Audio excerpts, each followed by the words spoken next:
చదవబడిన లేఖన భాగం ద్వారా దేవుడు మనతో మాట్లాడుగాక. అందుకని 3వ వచనం చదువుకుంటూ వచ్చాము.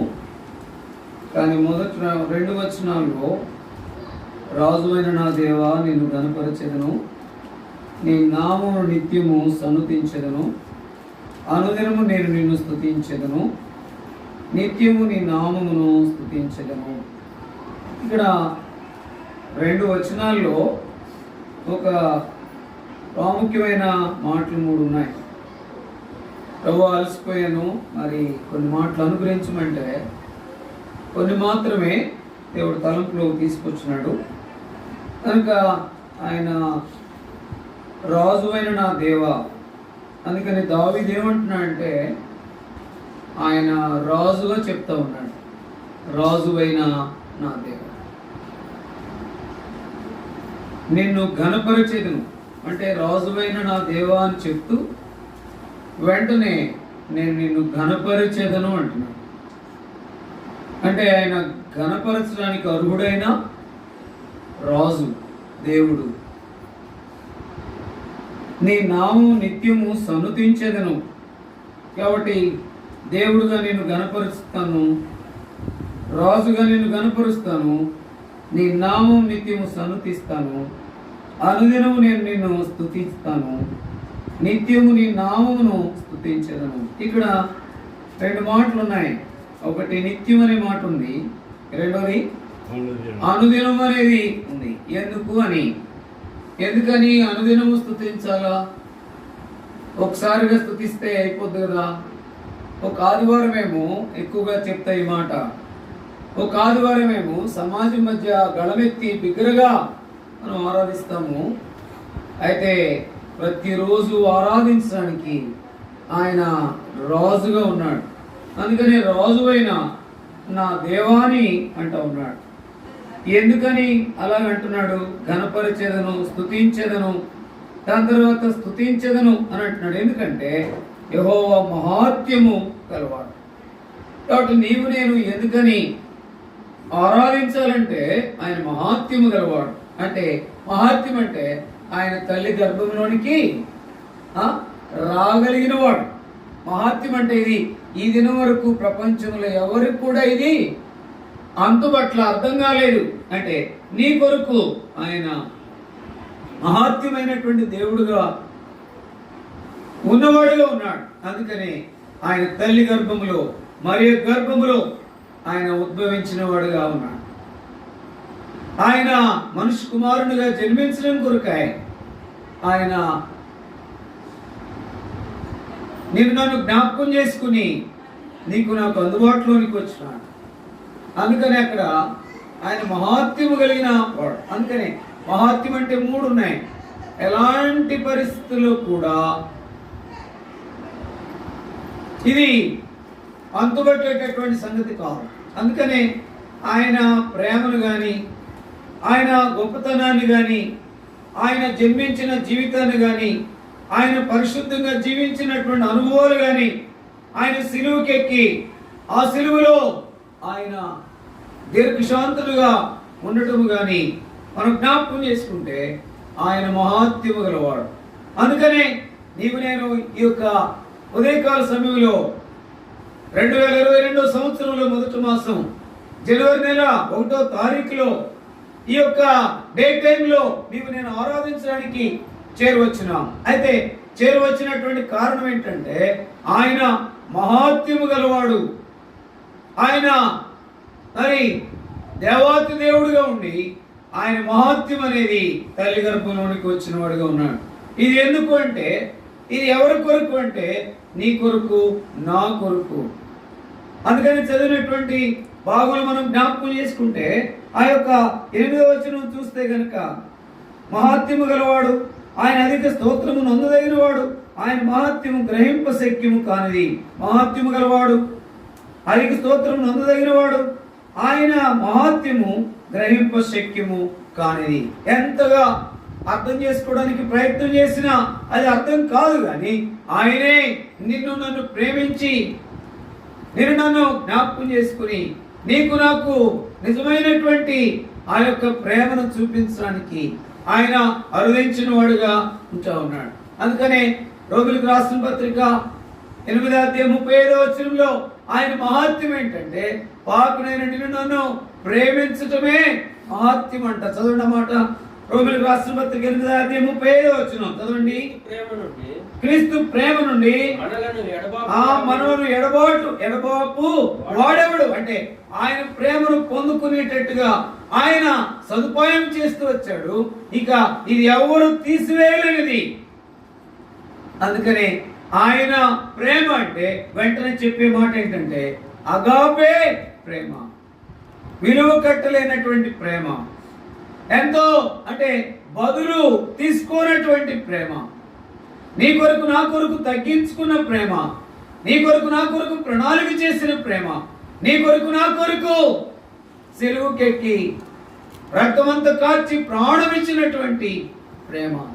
ఆ ప్రేమ అందుకని మనం జ్ఞాపకం చేసుకుంటే ఒక మాట చూడండి, నేను నా జీవితంలో అలాంటి ప్రేమ చూపించినాడు కనుకనే మనము ఈ స్థితిలో ఉండి ఆరాధించడానికి సిద్ధముగా ఉన్నాం. గత రాత్రి కూడా ఒక మాట అనుకున్నాం, చదవండి మాట. యోహాను సువార్త 1:17. యోహాను సువార్త ధర్మశాస్త్రము మోషే ద్వారా అనుగ్రహింపబడెను, కృపయు సత్యమును యేసుక్రీస్తు ద్వారా కలిగెను. ఆయన ప్రేమ నీకు నాకు చూపించిన వాడుగా ఉన్నాడు. అదే సమయంలో ధర్మశాస్త్రము అనేది మాట చూస్తే కనుక అక్కడ జ్ఞాపకం చేసుకుంటే ధర్మశాస్త్రము మోషే ద్వారా అనుగ్రహింపబడింది, కృపయు సత్యమును యేసుక్రీస్తు ద్వారా ఆయన కృపా సత్యము. అందుకని కృపా సత్యములు ఎట్లుంటాయంట? రెండు ఎట్లుంటాయి? కలుసుకుని ఉంటాయి. ఇది మన దగ్గర నుండి ఎడబాపేవారు ఎవరు కూడా లేరు. నీవు నేను జీవించినంత కాలం, ఆయన ఆరాధించినంత కాలం, ఆయనతో సహవాసం చేసినంత కాలం మనల్ని ఎవరు కూడా ఏం చేయలేరు, ఎడబాపలేరు. నిన్ను నన్ను ఎడబాపడానికి అనేక రకాలుగా ప్రయత్నం చేసే 3 అని అంటారు. ఒకటి శరీరాశ, నేత్రాశ, జీవపుడము. వీటన్నిటిని అధిగమించి దేవాతి దేవుడి లోకానికి అరుదించి నీకు నాకు చూపించినటువంటి ప్రేమ. అందుకనే ఈ ప్రేమ ఏంటంటే 3 శ్రేష్టమైనది ప్రేమే. అందుకనే జ్ఞాపకం చేసుకుంటే మన యొక్క జీవితంలో గత రాత్రి మనం చూస్తూ వచ్చాము ఏంటంట, జ్ఞానము ముత్యముల కన్నా శ్రేష్టమైంది. ఈ 3 ఏంటంటే ప్రేమ శ్రేష్టమైనది. కాబట్టి ఇలాంటి శ్రేష్టమైనటువంటి ప్రేమను నీకు నాకు అనుగ్రహించినాడు. అందుకనే అపోస్తలుడైనటువంటి పౌలు జ్ఞాపకం చేసుకుంటే ఆ యొక్క మాటలోనికి మనం రాగలిగితే ఇక్కడేమో ఏముంటుందంటే యేసుక్రీస్తు ద్వారా నీకు నాకు కలిగింది ఏంటంటే కృపా సత్యము. కాబట్టి ఆ కృప దొరికింది, ఆయనలో సత్యవంతులుగా చేయబడుతూ వచ్చాం. ఆ కృప అనేది లేకపోతే మనం దేనికి పాత్రలము? శిక్షకు, నరకానికి పాత్రలము. ఎంత మాత్రం కూడా ఆయన నీడ, ఆయన షాడో కూడా పడడానికి ఏమాత్రం ఆస్కారం లేదు. అందుకని మన ప్రతి బలహీనత నెరిగిన వాడుగా, మన యొక్క తల కంటే మించినటువంటి వెంట్రుకల కంటే మించిన ప్రతి పాపం ఎక్కువ భారమైనటువంటి విధానంలో ఆయన చూసిన వాడుగా ఉండి ఆయన మహాత్యాన్ని బట్టి తల్లి గర్భములో ఉద్భవింపు చేసిన వాడుగా ఉన్నాడు. అంటే నీ కొరకు నా కొరకు జన్మించినాడు. ఆ కృపనిచ్చేదాని కొరకు, ప్రేమనిచ్చేదాని కొరకు, కృపించేదాని కొరకు, సత్యవంతులుగా చేసేదాని కొరకు నేను నన్ను జ్ఞాపకం చేసి ఎందుకని ఆరాధించాలంటే నీ ఎడల నా ఎడల చూపించినటువంటి ఆ కృపా సత్యాన్ని బట్టి. ఎందుకంటే ఆయన యొక్క ప్రణాళికలో ప్రేమ అనేది లేకపోతే, అందుకనే ఒక మాట జ్ఞాపకం చేసుకుంటే అన్నిటికంటే ఆయన దగ్గర మనము పొందుకున్నది ఏంటంట ప్రేమ. మనం మొదట ఆయన్ని ప్రేమించలేదు, కానీ ఆయనే మనలను ఏం చేశాడు? మొదట ప్రేమించిన వాడిగా ఉన్నాడు. ఆ ప్రేమకు వెలకట్టలేము. ఆ విలువైన రక్తాన్ని నీ కొరకే నా కొరకై కార్చినాడు. ఎందుకంటే ఆయన కృపలో నీవు ఇంకా ఉండాలని, ఆయన కృపలో ఎదగాలని, ఆయన కృపలో నడిపింపబడాలని ఆయన నీ ఎడల నా ఎడల చూపించేటటువంటి కృప. అందుకనే జ్ఞాపకం చేసుకుంటే ఆ కృప అనేటటువంటి మాటలోనికి వచ్చినప్పటికే గత రాత్రి కూడా మనం చూస్తూ వచ్చాం. పర్వతంలో తొలగిపోయినను, మెట్టలు తత్తరలినను, నా కృప నిన్ను విడిచిపోదు. ఆ విడిచిపోయినటువంటి కృప నీ ఎడల నా ఎడల ఈ దినం వరకు ఉంది కనుకే నీవు నేను సజీవులుగా ఉండి ఆయన ఆత్మతో సత్యముతో ఆరాధించడానికి సిద్ధంగా ఉన్నాం. అలాంటి ప్రేమ ఎడబాపేది కాదు, ఎవరు కూడా తీసివేయలేరు. ఆయన ప్రేమించాడంతే, పాపిగా ఉన్న నిన్ను ప్రేమించినాడంతే. ఆ ప్రేమను తలుపోసుకుని నీవు నేను ఆయన కొరకాయ ఆ కృపలో ఆ సత్యములో ముందుకు వెళుతూ ఆయన కొరకై జీవించే వరం ఉంటే చాలు. అదే నీలో నాలో ఉండి వచ్చేటటువంటి నిజమైన ఆత్మతో సత్యముతో కూడిన ఆరాధన. అందుకనే ఆత్మ చెప్పుదంట, నీవు నాలోనికి అంటే దేవులోనికి వచ్చావు, ఎలా పడితే అలా ఉండద్దు. దేవుల్లోకి వచ్చినటువంటి నీవు ఎట్లుండాలంట? సత్యముగానే ఉండు. అసత్యంలోనికి వెళ్ళవద్దు, అసమాధానానికి వెళ్ళవద్దు, అపరాధంలోనికి వెళ్ళవద్దు. ఎందుకంటే నీవు నేను ఎక్కడో ఉన్నటువంటి భయంకరమైన స్థితిలో నుండి దేవుడు బయటకు తీసుకొచ్చాడు. ఆయన ప్రేమను, ఆయన కృపను, ఆయన సత్యమును నీకు నాకు అనుగ్రహిస్తూ వచ్చినాడు. అందుకని కృపా సత్యములు యేసుక్రీస్తు ద్వారా కలిగినవి. చూడండి ఒక మాట, అపోస్తలుడైన పౌలు కొరింథీయులకు రాసిన మొదటి పత్రిక 15వ అధ్యాయం 10వ వచనం ఒక మాట చదవండి. అయినను నేనేమై ఉన్నాను, దేవుని కృప వలననే అయినాను. నేనేమై ఉన్నాను అది దేవుని కృప వలనే అయి ఉన్నాను. అంటే దావీదు ఎరిగిన వాడిగా ఉన్నాడు. రాజు అయిన నా దేవా, నేను నిన్ను ఘనపరచెదను, స్తుతించెదను. ఎందుకంటే ఆయన స్తుతించడానికి కారణభూతుడు, అర్హుడు. నేను నన్ను ఈ స్థితిలో ఉంచున్నాడు. అందుకనే అంటున్నాడు, ఎరిగినటువంటి ఆయన అపోస్తలుడైన పౌలు అంటా ఉన్నాడు, నేనేమై ఉన్నాను చదవమాట. నేనేమై ఉన్నాను అయినను నేనేమై ఉన్నాను దేవుని కృప వల్లనే అయి ఉన్నాను. ఏంటంటే దేవుని కృప వల్లనే. ఆయన కృప అనేది లేకపోతే ఈ స్థితిలోనికి రాము. నేనేమై ఉన్నా అంటే నువ్వేమై ఉన్నా అంటే నువ్వే కండిషన్లో ఉన్నావో ఆ కండిషన్లో ఉన్నావంటే ఆయన కృప.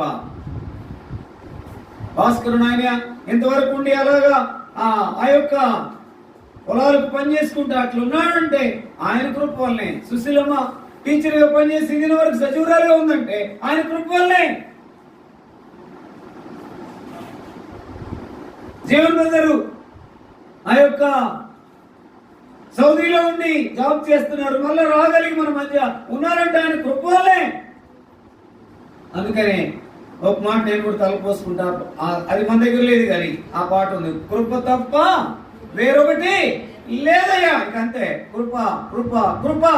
ఆ కృప తప్ప ఏది లేదు. ఈ కృపలోనే నీవు నేను కరోనా వైరస్ నుండి తప్పించబడి సజీవులంగా ఉన్నామంటే. అందుకని నేనేమై ఉన్నాను అంటే నేనేమై ఉన్నాను, నీవేమై ఉన్నావు, మనమేమై ఉన్నాము ఆయన కృప వలన అయి ఉన్నామన్న సంగతి మర్చిపోవద్దు.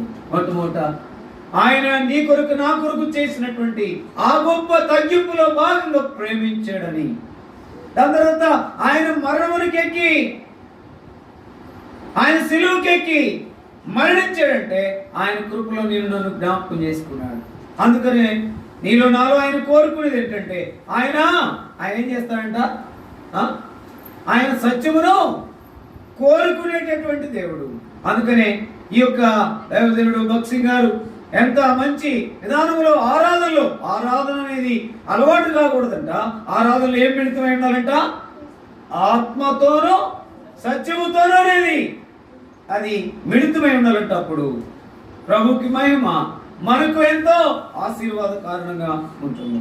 అందుకనే పిల్లరా చూడండి, పేతురు రాసిన మొదటి పత్రిక 5వ అధ్యాయం 10వ వచనం ఒక మాట చదవండి. పేతురు రాసిన మొదటి పత్రిక 5వ అధ్యాయం 10వ వచనం చదవండి. మహిమకు ఆ? తన నిత్య మహిమకు క్రీస్తునందు మిమ్మల్ని పిలిచిన సర్వ కృపానిధియగు దేవుడు కొంచెము కాలము మీరు శ్రమపడిన పిమ్మట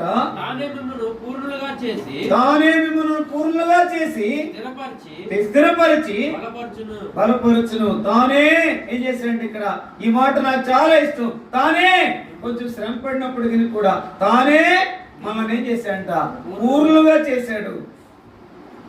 ఆ ప్రేమను తలపోసుకుని ఇందుకొరకై ఆరాధించు. ఆ కృపను సత్యమును తలపోసుకుని జ్ఞాపకం చేసుకుని అందుకొరకై ఆరాధించు. నీవు నేను ఈ రీతిగా ఉన్నామంటే ఆయన కృపై ఉన్నామని, దేవుని వలన అయి ఉన్నామనే సంగతి మర్చిపోకుండా ఆరాధించు. 4వదిగా మనం ఈ రీతిగా ఉన్నామంటే ఏమై ఉన్నాము అనేది జ్ఞాపకం చేసుకుని ఆరాధించు. 5వదిగా మనం ఏం చేశాడంటే సంపూర్ణంగా చేశాడు. చదవండి అన్నమాట. కోటి చదువు, ఆ మాట చదువు. పేతురు రాసిన మొదటి పత్రిక 5వ అధ్యాయం 10వ వచనం. తన నిత్య మహిమకు క్రీస్తునందు మిమ్మల్ని పిలిచిన సర్వకృపానిధియగు దేవుడు మిమ్మల్ని పిలిచిన సర్వకృపానిధియగు దేవుడు కొంచెము కాలము మీరు శ్రమపడిన పిమ్మట తానే మిమ్మల్ని పూర్ణులుగా చేసి స్థిరపరిచి బలపరచును. పూర్ణులుగా చేసినందుకై, బలపరిచినందుకై, స్థిరపరిచినందుకే మనం ఏం చేయాలంటే ఇప్పుడు ఆయన్ని ఆరాధించబద్దులమైన. కాబట్టి ఒక పక్క చూస్తూ ఉంటే మరి దొంగల చేతిలో చిక్కున్నటువంటి స్థితి, దాని తర్వాత దెబ్బలుగా తగిలినటువంటి స్థితి, అపస్మారకమైనటువంటి స్థితి, దిక్కులేనటువంటి స్థితి, ఏమాత్రం దరి లేనటువంటి స్థితి ఉన్నటువంటి ఆ దొంగల చేతిలో చిక్కినటువంటి వ్యక్తిని మంచి సమరుడిగా ఎలాగైతే ఆయన ఆదరిస్తూ వచ్చినాడు, ఆయన అందుకనే ఏమన్నాడు, మనిషి కుమారుడు ఎందుకు వచ్చాడు? పరిచర్య చేయించుకోవడానికి రాలేదు. ఎందుకు వచ్చాడు? పరిచర్య చేయడానికి వచ్చాడు. ఆ పరిచర్య చేసినటువంటి విధానమే ఇది. పరిచర్యలో మొట్టమొదటి భాగం ఏంటంటే ప్రేమ. దాని తర్వాత పరిచర్యలో రెండవ భాగం ఏంటంటే ఆదరణ. దాని తర్వాత పరిచర్యలో మూడవ భాగం ఏంటంటే ప్రతి ఒక్కరి యొక్క కష్టమైన పరిస్థితుల్లో వారికి దగ్గరగా ఉండడమే. అంటే ప్రేమ కలిగిన దేవుడు. అందుకని అక్కడ 3 వ్యక్తులు కనబడతారు. మొట్టమొదటి వ్యక్తి ఎవరు? మొట్టమొదటి వ్యక్తి ఎవరు? లేవీడా, సమరయుడా, లేకపోతే యాజకుడా? యాజకుడు, లేవీడు, సమరయుడు. మంచి సమరయుడుగా, గుడ్ సమరిటన్. ఆయన నిజమైనటువంటి మంచి సమరయుడుగా ఈ లోకాన్ని కరుదించినాడు. నీకు నాకు అందుబాటులో ఉన్నాడు.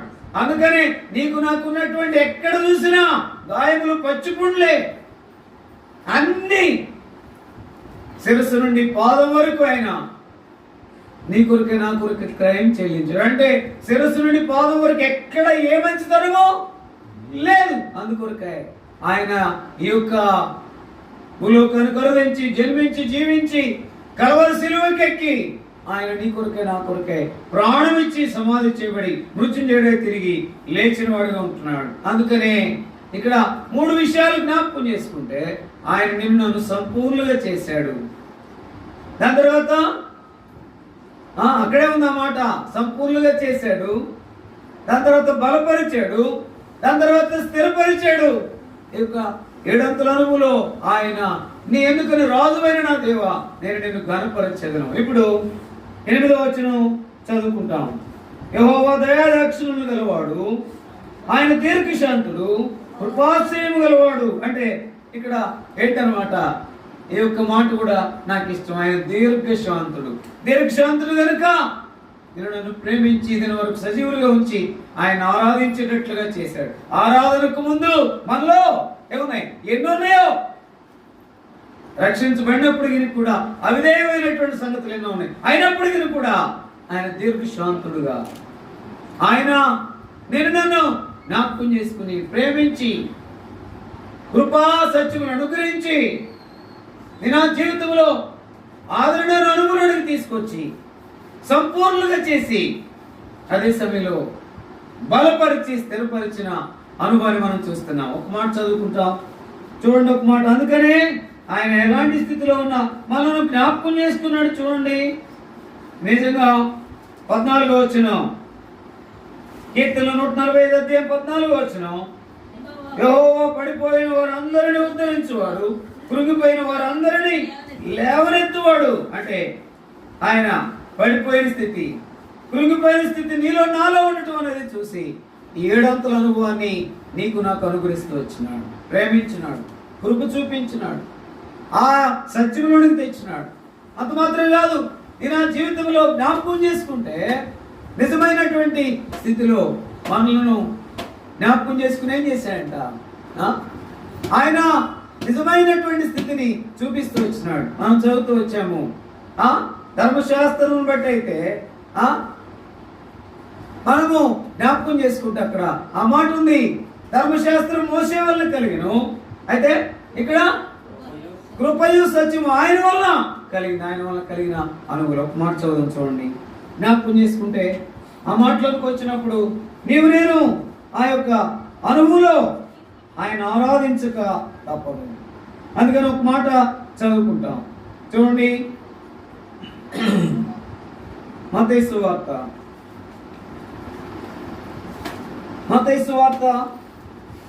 25వ అధ్యాయము 41వ వచనం. మత్తయి సువార్త. అప్పుడు ఆయన ఎడమవైపు నుండి వారిని చూచి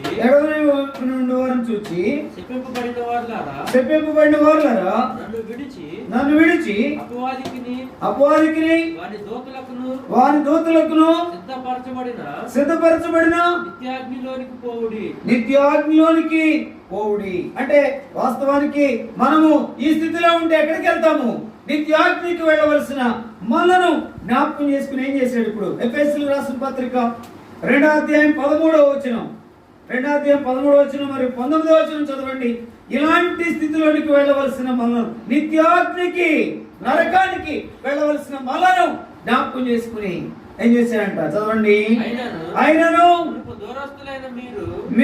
మునుపు దూరస్తులైన మీరు ఇప్పుడు క్రీస్తు యేసునందు క్రీస్తు రక్తము వలన సమీపస్తులై ఉన్నారు. అంటే దేవుని యొక్క ప్రజలుగా, పరజనులు కాక ఆయన వారసులుగా, దేవునింటి వారులుగా మనం చేసినాడు.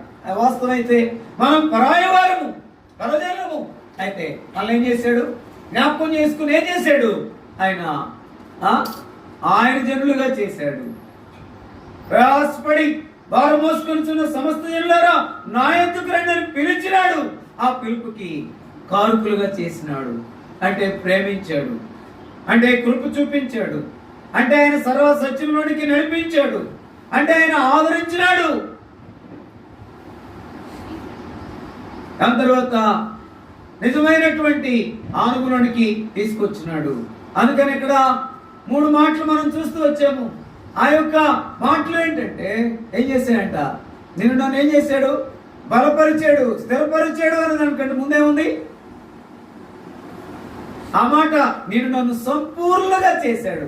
సంపూర్ణంగా చేయడం మాత్రమే కాకుండా దేవుని ఇంటికి వారసులుగా చేయడం మాత్రం కాకుండా ఆయన యొక్క స్వాస్థ్యముగా నన్ను ఏం చేశాడు? చేసుకున్న మనం ఆయన స్వాస్థ్యముగా మనం చేసుకుంటే ఆయన యొక్క సన్నిధిలో సహవాసము కలిగిన వారముగా, నిత్యము సంతోషించే వారముగా ఉంటామని ఈ యొక్క ఉదయకాల సమయంలో నీవు నేను ఆరాధించడానికి ఆయన మహాత్యము కలిగిన వాడు. ఆ మహత్యాన్ని కనుక జ్ఞాపకం చేసుకుంటే ఆయన ప్రేమే మహత్యం, ఆయన చూపించిన కృపే అది ఏమాత్రం కూడా వర్ణించేది కాదు.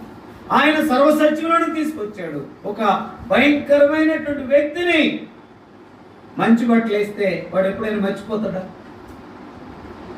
వాడు పిచ్చోడు కాకపోతే, లేకపోతే అవుట్ ఆఫ్ కండిషన్ లో కాకపోతే, వాడు ఎవరు పట్టించుకోకపోతుంటే, నా స్టూడెంట్ ఒకడు ఉండేవాడు బలరామ్ అని, వాడికి కన్ను ఉండేది కాదు. అంటే ఆ కన్నులో నుండి కూడా చిన్న రక్తం కారుతూ ఉండేది. ఎవరు చూసినవాడిని పోరా పోరా అనేవాడు. ఎన్నో పర్యాయాలు నా దగ్గర తీసుకొచ్చి కుండ్రా, నా దగ్గర ఏం పర్వాలేదు. నేను క్యాంప్కి వెళ్ళిన తర్వాత వాడికి మొట్టమొదటి ఫోన్ చేసి బలరాముని ఉండేమనేవాడిని. వాడి తర్వాత 10th క్లాస్ అయిపోయిన తర్వాత, ఇంటర్మీడియట్ అయిపోయిన తర్వాత, డిగ్రీ చదువుకున్న తర్వాత వాడు అమాంతంగా వాడి యొక్క పుట్టినరోజు నాడు వచ్చాడు.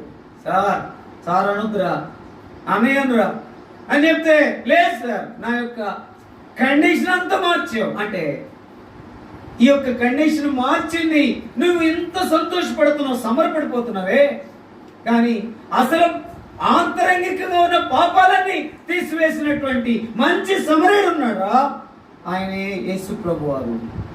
అప్పుడే నీకు బలరాం అంటే బలరాంకి బలం ఉండదురా. యేసు ప్రభువారు పాపాలు తీసివేస్తే ఆ వ్యక్తికి ఏముంటది? బలం ఉంటుందిరా, స్థిరపరుస్తాడు అని చెప్తే వాడు తప్పిపోయి ఏడ్పుతో యేసు ప్రభువును అంగీకరించాడు. అంటే నీ కొరకే నా కొరకే ఆయన జన్మించినాడు, ఆ జన్మలో తగ్గింపు ఉంది. జీవించినాడు, ఆయన జీవితంలో తగ్గింపు ఉంది. దాని తర్వాత ఆయన మరణించినాడు, ఆయన మరణంలో తగ్గింపు ఉంది. అంత మాత్రమే కాదు, ఆయన అంతగా హింసించిన వారిని ఆ ప్రేమించేటటువంటి ఆ ప్రేమలో తగ్గింపు. నేను చెప్పండి, ఆ తగ్గింపు ఏంటి చెప్పగలరు ఎవరైనా? ప్రేమలో తగ్గింపు ఉందంటే సిలువలో వేలాడుతూ ఒక మాట మాట్లాడుతూ ఉన్నాడు. ఏంటది? వీరేమి చేయించున్నారు. వాస్తవానికి ఎరుగురా ఎరగరా? ఎరిగిన వారే, కానీ ఆయన ప్రేమలో ఏం చెప్పాడు?